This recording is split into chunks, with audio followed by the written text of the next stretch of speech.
Shalom, saudara yang diberkati dalam nama Tuhan Yesus Kristus. Selamat terbaik di dalam kasih Tuhan.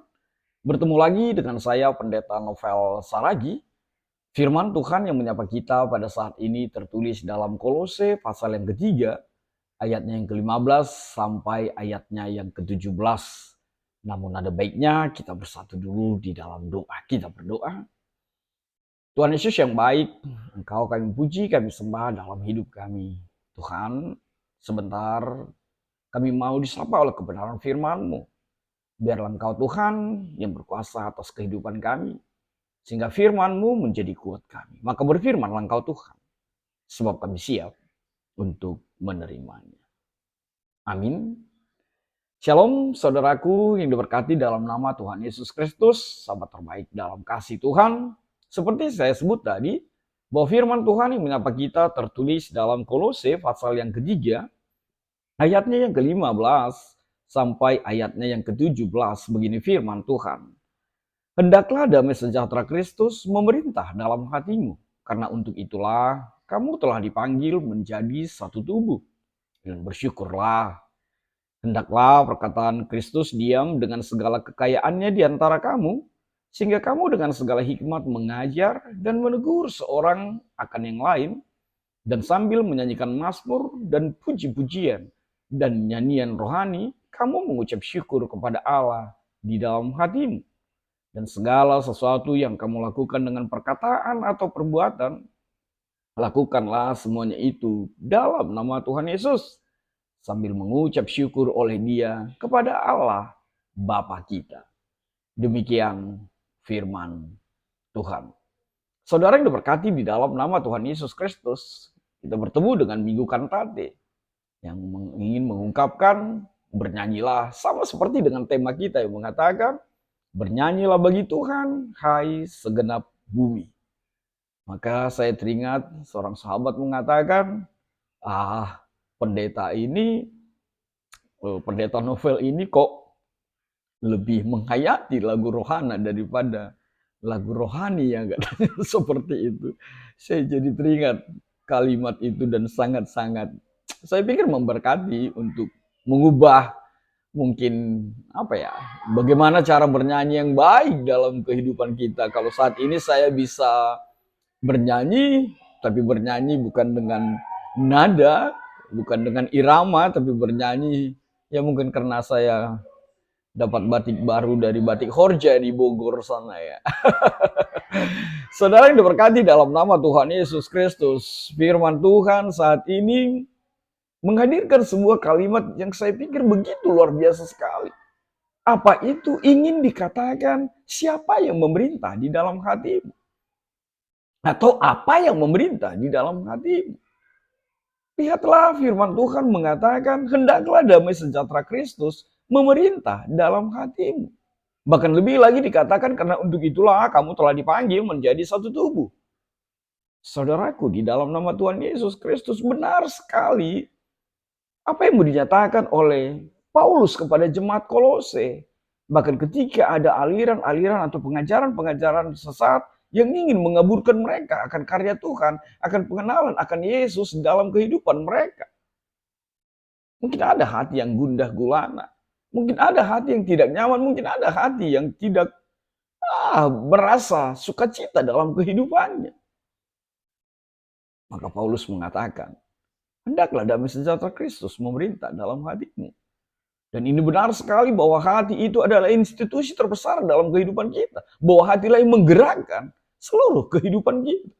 Maka Tuhan mengatakan juga bahwa Tuhan tidak melihat rupa, tapi melihat hatimu. Maka sama seperti bernyanyi saya katakan tadi, jangan-jangan saya tidak bernyanyi dengan hati saya, makanya kelihatan bahwa saya lebih menghayati lagu rohani daripada lagu rohani. Tapi lagi-lagi ingin dikatakan, ditegaskan adalah siapa yang memerintah dalam hatimu? Atau saya lebih lagi mengatakan seperti apa yang saya sebut tadi. Apa yang memerintah dalam hatimu? Siapa? Tentu bicara tentang manusia. Tapi apa bicara tentang benda? Bukankah itu sangat berarti dalam kehidupan kita? Siapa yang memerintah dalam hatimu? Kalau hartamu, pastilah begitu kehidupanmu. Begitulah sesuatu yang dimunculkan oleh hidupmu seutuhnya. Siapa? Bisa saja bos atau siapapun itu. Bisa saja kekasih hati atau ya siapalah itu orang-orang yang ada di dalam hatimu. Tapi lihatlah apa yang dikatakan oleh Paulus kepada jemaat di Kolose. Dan itu hendaknya menjadi bagian kita ketika firman Tuhan mengatakan, hendaklah damai sejahtera Kristus memerintah dalam hati kita. Lalu saya tergelitik untuk mencari bagaimana memahami damai sejahtera itu. Atau sesuatu yang sering kita katakan, kita ucapkan. Shalom, damai sejahtera bagimu. Apakah kita memahaminya?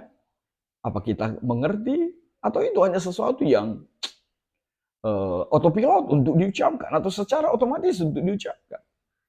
Lalu saya melihat apa itu damai sejahtera. Ternyata damai sejahtera itu adalah sebuah penegasan tentang perasaan pribadi seseorang bahwa semua lengkap dan sejahtera, bebas dari kekhawatiran dan merasa tentram dalam jiwanya. Sekali lagi, perasaan pribadi seseorang bahwa semua lengkap dan sejahtera, bebas dari kekhawatiran dan merasa tentram dalam jiwanya.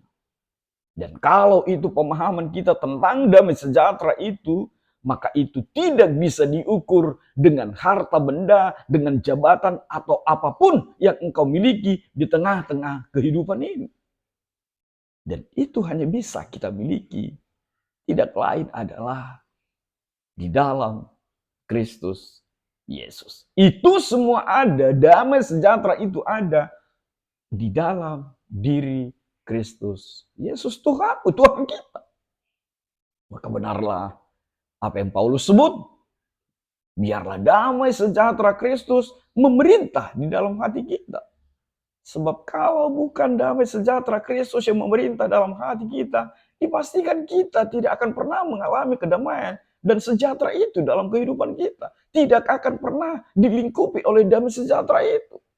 Apapun yang kita miliki di dalam dunia ini, itu tidak akan menghadirkan damai sejahtera. Kalaupun kita merasa damai, itu mungkin hanya sesuatu damai yang sesaat atau damai yang gersang.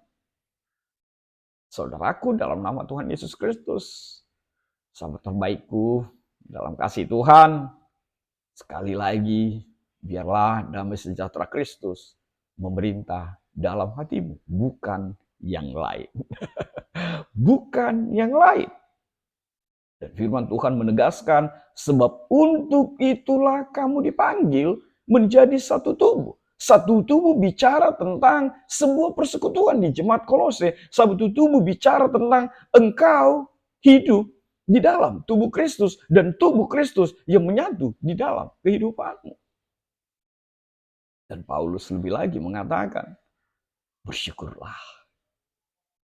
Bukankah itu menjadi sebuah kekuatan dalam kehidupan kita? Bukankah itu menjadi sukacita bagi diri kita? Dan itu menjadi sebuah jaminan yang pasti kalau damai sejahtera Kristus memerintah dalam hati kita, kita dimampukan untuk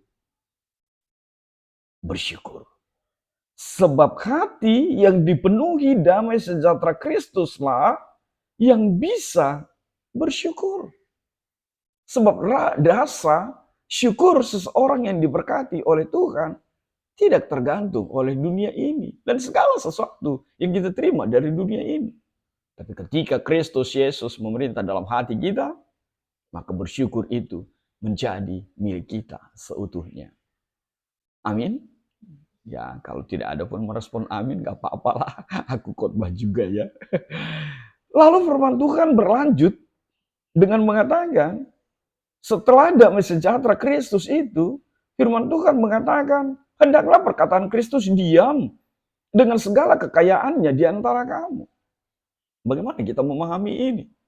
Apakah Paulus ingin mengatakan diam, tidak berbuat, tidak melakukan, atau hanya diam saja? Tentu saja tidak. Diam yang dimaksud oleh Paulus di sini tidak lain adalah pribadi yang berkuasa, situasi yang berkarya, situasi yang menggerakkan, bahkan Yesus itu yang berotoritas di dalam kehidupan kita. Seperti seorang tuan atau seorang bos, komandan yang mengatur diri kita. Jadi bukan memahaminya dengan diam, tidak berbuat dan tidak melakukan apapun. Tapi firman Tuhan mengatakan perkataan Kristus diam di dalam diri kita dengan segala kekayaannya. Kalau sudah perkataan Kristus diam dengan segala kekayaannya di antara kita, maka kata-kata kita pun pastilah kata-kata yang memberkati. Tidak kata-kata yang menyakiti. Tidak kata-kata yang membuat orang menangis dan menangis. Dia sudah terjebak, dia sudah terpuruk, dia sudah berada di dalam pergumulan. Tapi datanglah kita lagi yang mengkulik-kulik itu dan membuat dia semakin terhempas. Dan dia menangis, terus menangis. Mengingat kata-kata yang dikeluarkan oleh mulut kita, oleh perkataan kita. Kayaknya menarik sekali ketika firman Tuhan di Kolose pasal yang keempat mengatakan kepada kita, Kolose 4 ayat 6. Hendaklah kata-katamu senantiasa penuh kasih, jangan hambar. Sehingga kamu tahu bagaimana kamu harus memberi jawab kepada setiap orang. Kata-katamu penuh kasih, jangan hambar. Makanya Paulus mengatakan, biarlah perkataan Kristus diam di dalam diri kita. Lalu untuk apa itu? Seperti yang saya sebut tadi, seperti yang saya singgung tadi. Ketika perkataan Kristus itu hadir dalam diri kita, menguasai dan diam, berkarya dalam diri kita, maka kekuatannya dikatakan oleh kalimat selanjutnya.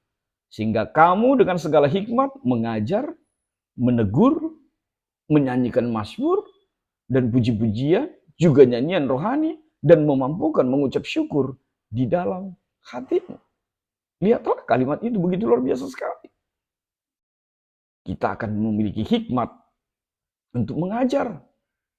Kita memiliki hikmat untuk menegur orang lain.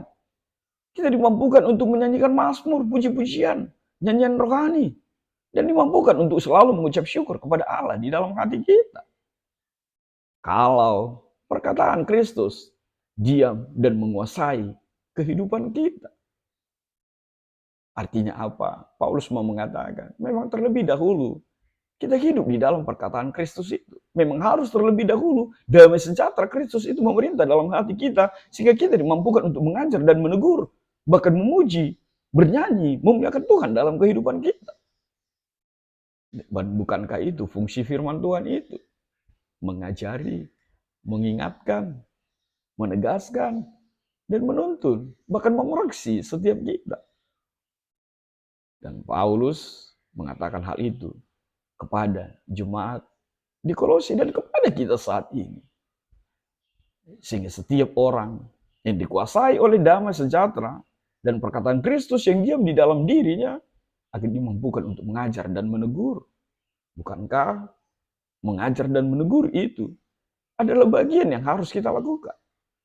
Sebab sering juga terjadi pertanyaan, kalau ada orang salah, kalau ada orang yang tidak melakukan yang tidak benar, orang yang melakukan kejahatan di mata Tuhan, haruskah kita menegurnya, Pak Pendeta?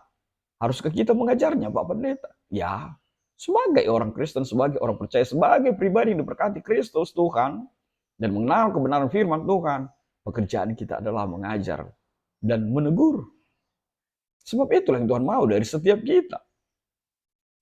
Bukankah firman Tuhan mengatakan, kalau kita menyetujui, kalau kita melihat yang salah, yang berdosa, tapi kita diam saja, bukankah kita juga berdosa di dalamnya? Maka saudara yang diberkati dalam nama Tuhan Yesus Kristus, firman Tuhan mengatakan, dan bernyanyilah untuk kemuliaan Tuhan, dan bernyanyilah bagi Tuhan, hai segenap bumi. Sebab apa? Sebab Tuhanlah yang memerintah dalam diri kita dan di dalam setiap kehidupan kita. Bukankah kalau hatimu dihinggapi, kalau hatimu dikuasai oleh kebenaran firman Tuhan, maka di sanalah kemampuanmu untuk bernyanyi semakin terlihat nyata. Sebab bernyanyi untuk Tuhan bukan bicara tentang bagus tidaknya suaramu. Maka jangan takut untuk bernyanyi, memuji Tuhan. Kenapa di kamar mandi kita begitu serius sekali untuk bernyanyi? Kenapa di kamar mandi kita begitu luar biasa sekali untuk mengucapkan, melantunkan lagu-lagu itu. Lalu kenapa? Ketika di dalam ibadah, nyanyianmu terbata-bata, bahkan bernyanyi hanya setengah-setengah, seperti orang kumur-kumur bahkan. Tapi Tuhan mengatakan, bernyanyilah dengan hati yang dikuasai oleh Roh Kudus, hati yang dikuasai oleh damai sejahtera Kristus. Lalu yang terakhir, firman Tuhan menegaskan segala sesuatu yang kamu lakukan dengan perkataan atau perbuatan, lakukanlah itu di dalam nama Tuhan Yesus Kristus. Apa yang mau dikatakan oleh firman Tuhan ini?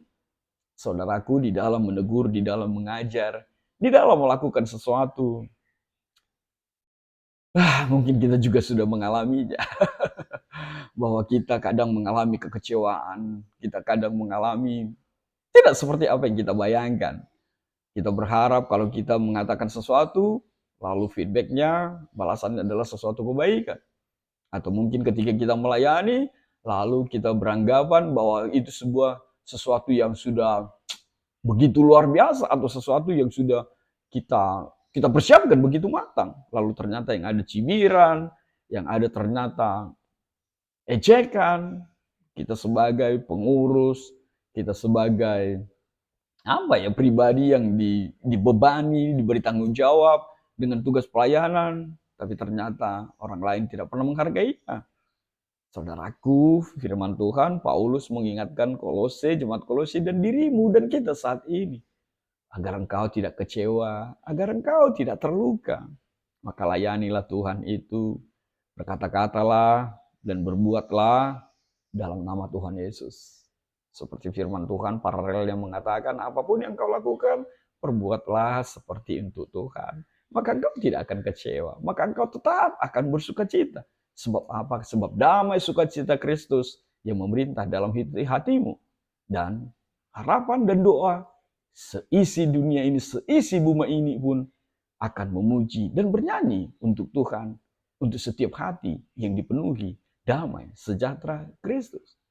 Maka bernyanyilah dan mengucap syukurlah di dalam segala hal, di dalam kehidupanmu. Sebab itu yang Tuhan mau, Tuhan kehendaki dalam kehidupan kita. Maka apa refleksi yang bisa kita petik? Yang pertama, bernyanyilah seperti untuk Tuhan dan di dalam nama Tuhan. Yang kedua, hati yang dipenuhi damai sejahtera Kristus dipastikan, dijamin, dimeteraikan, akan mengeluarkan nyanyian pujian yang terbaik bagi kemuliaan Tuhan Yesus. Maka biarlah hatimu dipenuhi damai sejahtera Kristus. Yang ketiga, bersyukurlah selalu di dalam Tuhan. Sebab hati yang dipenuhi rasa syukurlah yang menikmati indahnya berjalan dan bersekutu dengan Tuhan. Yang terakhir, Anda takut kecewa dan terluka? Maka mulailah berkata-kata dan berbuat, melakukan sesuatu dalam nama Tuhan. Maka wajahmu akan bersinar. Dan hatimu penuh dengan sukacita Kristus Tuhan. Amin. God bless you. Kita bersatu dalam doa. Bapa di dalam sorga, terima kasih Tuhan. Buat kebenaran firman-Mu, biarlah mulut kami, hadir kami, diri kami seutuhnya adalah kekuatan untuk bernyanyi, memuji, memuliakan Tuhan. Bahkan seluruh bumi ini bernyanyi, memuji, memuliakan Tuhan. Tuhan Yesus, enyahkanlah virus-virus ini. Amin.